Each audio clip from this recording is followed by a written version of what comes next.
Hi everyone, Bernard here with the latest Citizen vlog, and it's a happier one than the last couple we've done, obviously on City present. So we're having a look back at the Burnley 1, Manchester City 4. So not a bad little game, was it? And a little bit better. I'm not going to go over the top and say, you know, we're back sort of thing, but it was a far better display. I think generally Burnley didn't play, so, you know, really didn't test us, did they? I think Sean Dyche was a little bit, I don't know, looking at him on the touchline, he was a little bit irate at times. I don't think he were quite playing what he wanted his team to play. I mean, I think they normally play a 4-4-2, don't they? I think it was more obviously one up front last night, and obviously relying on, is it Lennon and McNeil on the wings to try and get at City, but no, it didn't sort of work out. They didn't come and have a go. They're a little bit scared, Burnley, which allowed us to play some nice football. And yeah, we did play really, really well. It's nice to get a win, especially with the derby coming up this weekend, obviously. As you know, I do a good, the bad and the ugly. So let's start with the good, which is mainly the goals. It did start off with a little bit of a bad. I was a bit worried about Gabby. Obviously, I think after about 3 minutes, he went through.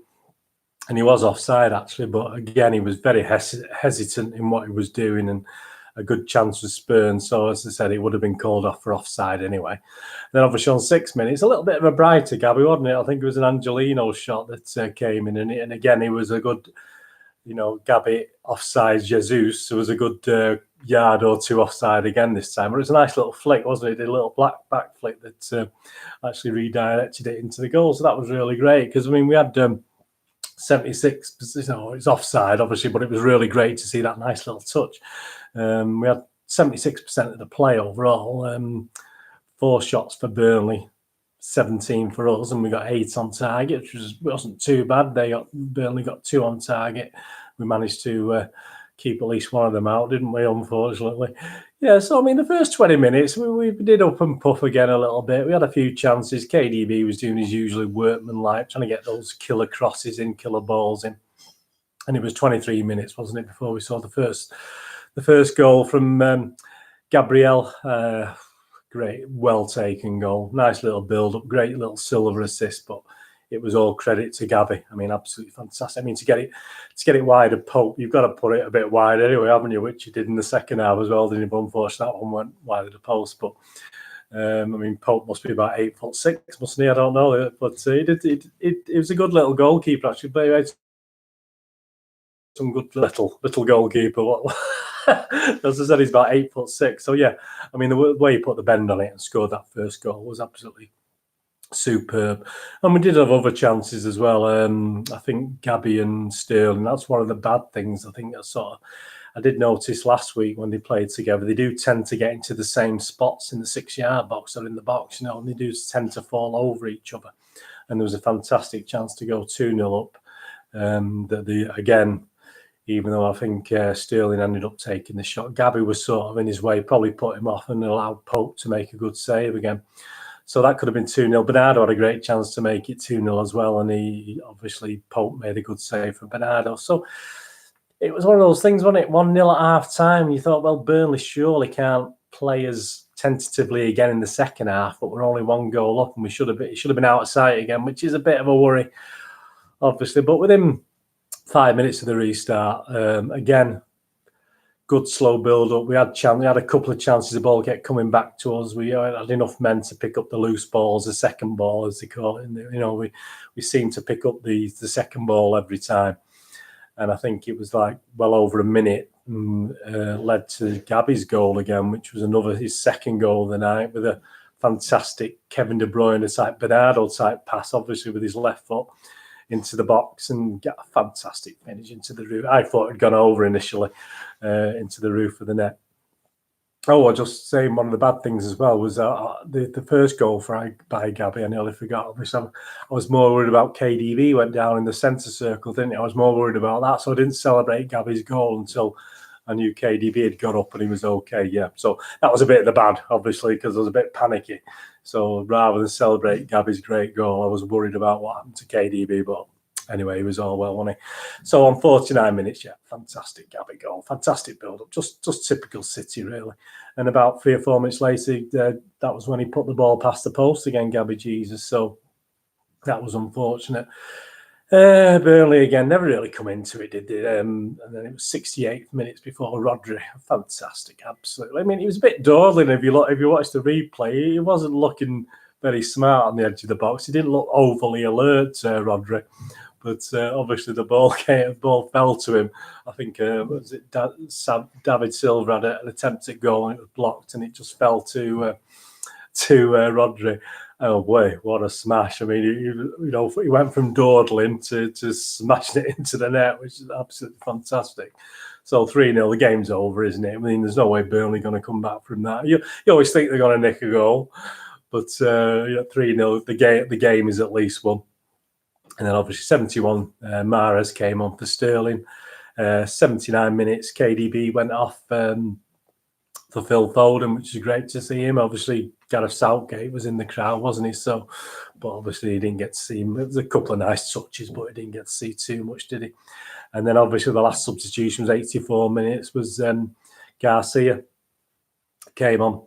So that was obviously for Fernandinho, who'd have obviously another great game as centre-half. I mean, I wanted Otamendi and Stones as centre-half, but it seemed to work okay yesterday, only because Rodri was so superb and did lead as a DM, played an excellent role. And then obviously on the 86th minute, Mahrez, well, he popped in. He didn't, a couple of things he made a bit of a mess of, but I mean, you forgive him for that goal with his right foot as well, which was nice to see, but a well-placed goal. Again, 8'6" Pope. He had to place it right in the corners to get it past him. So that was a great goal. 4-0. I thought we'd hang out for 4. We might get a 5th. I thought at one stage, which we've been a couple of 5-0 wins against Burnley, haven't we? But obviously the goal that they scored. But I mean, we had 4 or 5 players around the ball and deflections. They could go anywhere, couldn't they? And I don't think you can blame Edison. I don't think you can blame Walker. I thought Walker perhaps could have gone to him. He sort of sat back when he saw Edison coming and went onto the line. But no, he took that well. He can't really say anything about that. Rodri, superb. I mean, he played really, really well. I mean, I wanted Fernandinho back as DM. If Rodri plays like this at DM, then absolutely fantastic. So that was the main good for me, because Rodri was my man of the match, to be honest with you, last night, just ahead of Jesus. Another good thing, Amazon. I mean, I'm not a fan of Amazon from a personal point of view. From a business point of view, I've had a few. I'm not happy with the way they treat people if you try to sell from Amazon, but that's a totally different story. But from the actual watching the match, it was a good thing they did last night. It was lovely to see Nigel de Jong obviously on there. So all credit to Amazon. The only bad thing, obviously, there was a lag, wasn't there? I mean, I had Amazon on my laptop watching the Palace game, and then I put Amazon on to my TV, my smart TV through, and it was about a minute behind my smart TV, so I had to switch the Palace game onto the TV and put City onto my laptop. So I ended up watching City on the laptop. I do have a Fire Stick upstairs as well, but I wasn't going to get that down and see that was lagging as well. But it was a good minute behind. So I did read on Twitter a few people were a bit unhappy because there was at least a 30-second lag between what was going on. So Amazon really need to sort that out. But apart from that, they did really well. The ugly, well, they tried, didn't they, Burnley? I'll show you a tweet later.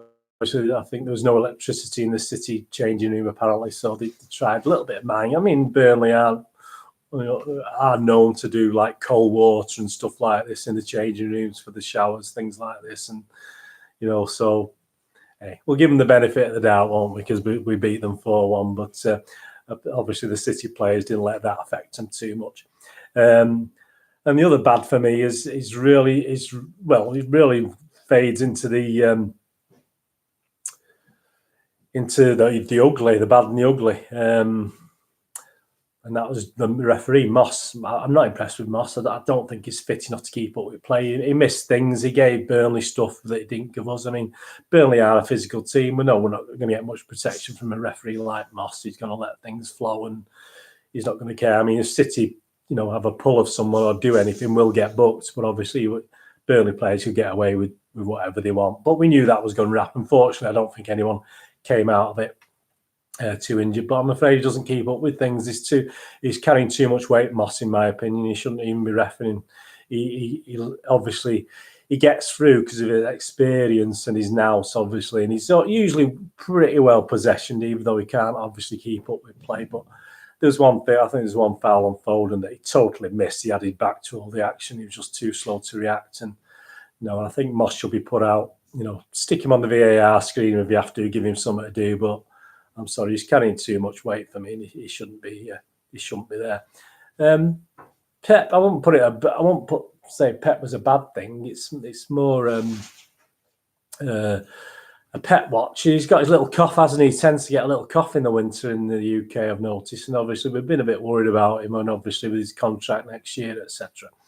He was a bit fidgety in the aftermatch conference. He was a bit, he's touching his, he's doing his left arm, and he had his, his little cough all the time. And when he's interviewed, has his cough. So that's a little bit of a worry. But he had that last year, and it didn't affect him too much, did it? So, yeah, Pep was all right. He defended his team. He said how happy he was that we'd played well the last few games as well. Well, we all know that's not true. We all know we haven't been playing really well. Gundogan, that's the other thing with Pep as well. I'm dreading him putting him back in against United, because how much different did we look last night? As I said, partly because Burnley, I don't think we quite matched our work rate last night, which is quite unusual. But without Gundogan, we did seem a lot faster, didn't we? Now, that just coincidence, and he may stick him back in on the weekend, but I'll give you my 11 for the United game anyway. But that could be a worry. Obviously, that could be part of the ugly as well. Right, Stuart Brennan watch. What did he give him ratings? I mean, as you know, my ratings, I always give players a 6 as long when they turn out on the pitch, and then they're up and down considering what they do. So I've not given anyone less than 6 last night, even though I think Sterling didn't have a great game. I think Sterling was pretty, didn't really do much. He tried, obviously, but I just thought it was one of Sterling's poorer games again. But I'll give everyone at least a 6. So if you look at Stuart Brennan, Stuart Brennan's given Ederson 6, which again is what I've given him. No real alarms for him, as his defence protected him perfectly, and his kicking was good. Yeah, I mean, I give Ederson a 6. Kyle Walker kept McNeil very quiet, found time to bomb forward and give the defence points to think about. So Stuart's given him a 7. I give Kyle Walker a 6.5. I thought he played really well, but I want to give him a 7. Fernandinho, Pep prefers him at centre-back, he does, and he showed why with the performance of composure, tenacity and fine passing. Yeah, you can't complain. I mean, he's giving Fernandinho 8. I give Fernandinho a 7. I thought he played well, but I think the whole defence played well, and Fernandinho was just part of that defence. Nicholas Otamendi showed all of his competitive instincts to meet the challenge of Wood head-on and play his way back into contention. Yeah, so Stuart's give Otamendi a 7. I give Otamendi a 7 as well. I thought he played as equally as good as Fernandinho at the back. Angelino brought a degree of intelligence and composure which Mendy failed to show on Saturday, and could have played himself into the derby. Yeah, absolute potential there. I mean, he's given Angelino a 7, Stuart. I give him a 6.5. Rodri snuffed out the Burnley danger time after time, launched attacks and capped a brilliant display with a stunning killer goal. And he gave Rodri 9, which is I'm not going to argue. I give Rodri an 8.5, which is very, very good, as you know, 8.5. So for me, because I'm mean, so I give Rodri 8.5, which is my highest of the night. Kevin De Bruyne drove City forward relentlessly and got through an immense amount of work. His quality was always in evidence too. So Stuart's given him an 8. I mean, I give KDB a 7. I thought he worked hard. A couple of his killer balls weren't there. David Silva, his best performance for a while, making his passes count in advanced areas, keeping the pressure on the beleaguered Burnley defence. So sorry about the noise. We've got someone doing the bathroom, so my apologies. So that's why I'm down here rather than my office today, but it's obviously still noisy. David Silva's best performance. So he gave him a 7, Stuart Brennan. Yeah, I mean, I give him a 6.5. Again, I thought he played okay. He's one of his better performances, but not up there with the best compared to some of the other guys out there. Bernardo Silva showing signs of getting his mojo back with some cultured work around the box, not least a superb cross for Jesus. So he's given him a 7, Bernardo Silva. I give Bernardo Silva a 6.5. Gabriel Jesus, magnificent first goal and made a difficult second look easy. He also never gave Burnley defence a moment of rest. And as you give Gabby a 9, I mean, I know I give Gabby an 8, so I'll give him a good score as well. But Stuart, give him a 9. Raheem Sterling, Stuart, Brennan, give him a 7. His direct running kept Burnley on the back foot throughout, even if he was not at his goal-threatening best. So, yeah, he's given him a 7. I mean, I give Sterling a 6, which is my bog standard. And as you say, I am mean answer. He's give Riyad Mahrez a 7 for the excellent goal. Yeah, and I can't disagree with that. I give him a 7. I give him a 6 for coming on and 7-1 for the goal. I'm not knocked anything off for a couple of dodgy things. So, there you go. Phil Foden is not marked him, which is quite right. You can't really mark Phil Foden for that, can you? So yeah, that was the game overall. Yeah, we were okay, weren't we? We were pretty good. We can't complain about that. If we look at the WhatsApp before we have a look at the United game, a lot of it's mainly about last night. Man City Extra on Twitter at City_Extra. Your Burnley Manchester City man of the match, Rodri, which I agree with. Goals 1, touches 119, most on the field. Passing accuracy 93%. Ground duels 1, 5 out of 7. Aerial duels 1, 4 out of 5. Tackles 3. Interceptions 1. Capped off a fine performance with a fine goal. So I'm not going to argue about that at all. I think Rodri really did deserve that. Raheem Sterling, at Sterling 7. Lucky that Rodri's shot didn't hit my face, because I would have gone straight back to Jamaica with that. Yeah, so he did obviously dip out of the way, Raheem. So that was quite fun. That was quite funny from Raheem Sterling. Sam Lee at Sam Lee. Yeah, an image I saw on a couple of things, and it was obviously the image before the game of the changing room where the lights were out, and this is before the game, so it's no lights, but hey, look at the size of the changing room. We don't care, do we? Turn that up before I get copyright issues with Wonderwall. And this is before the game. Good job nobody said there was a big split in the camp this week. Yeah, I mean, there has been a lot of negativity, but that shows the team was in good spirit. And then after the game as well, I mean, there's no doubt in the spirit of the guys after the game. So, you know, you would think that was last April, wouldn't you, after we'd beat them to, you know, with a couple of games left. But there you go. Noisy Neighbours at Noisy Pod did a nice gift, and it was showing the Rodri masterclass. That's a good gift from Noisy Pod. That's absolutely compliment to Rodri there, because I can't argue with that, can we? And at Manchester City with the blue tick.